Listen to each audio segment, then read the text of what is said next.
Good evening. We present the news summary. President Patrick Emini, Vice President Sébastien Pillet, and the Minister for Homeland Security and Civil Affairs paid a visit to the Central Police headquarters today. The visit forms part of a series of visits that they have been conducting since the formation of the new government. During the visit, the delegation held discussions with the Commissioner of Police. The discussions was behind closed doors. However, in an interview following the visit, the Commissioner of Police said they had discussed the work of the police force, including its achievements, challenges, and upcoming projects to be implemented. One of these projects is the construction of a new police headquarters at Perseverance. In addition, the police today received 40 body cameras that will be used by officers whilst on duty. The equipment at a value of 240,000 rupees was donated by CPEC. President Emini has chaired cabinet meetings for 3 consecutive days this week, Monday, Tuesday, and yesterday. The meetings centered on a number of legal and policy decisions that are in line with the new administration's 100 days action and the United Seychelles Manifesto. A communique from the President's office says the sessions focused on advancing the government's priority reforms aimed at improving governance, strengthening service delivery, and implementing decisions designed to enhance the quality of life of the Seychellois people. President Emini will address these cabinet decisions and outline the government's key priorities in his maiden address to the National Assembly tomorrow at 5 p.m. The address will be live on SBC2 and Radio Sicile.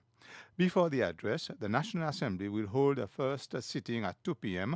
to debate on a motion regarding the designation by the President of Mr. Wallace Cosgrove as Principal Minister, followed by an adjournment until 5 p.m.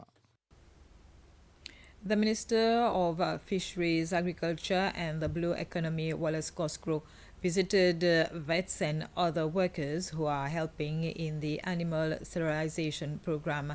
Minister Cosgrove said the visit helped him get an overview of the amount of work done by local and British vets. This morning at the Limamel Community Center, several people brought their cats and dogs to be sterilized. Minister Cosgrove pointed out that such procedures must continue to bring the situation of stray animals under control. He also added that as from tomorrow, he will start a series of visits to departments and agencies that fall under his portfolio. To commemorate World Kindness Day today, the Kindness and Compassion Foundation organized a half-day debriefing session with families who had lost their loved ones in fatal accidents during the year 2025 and police officers who responded at the scenes. The purpose of the activity was to demonstrate acts of kindness and promote a culture of compassion to those who are mourning by listening to their stories and providing support. The Kindness and Compassion Foundation said it will continue to follow the families and engage them with other families to show them that they are not alone.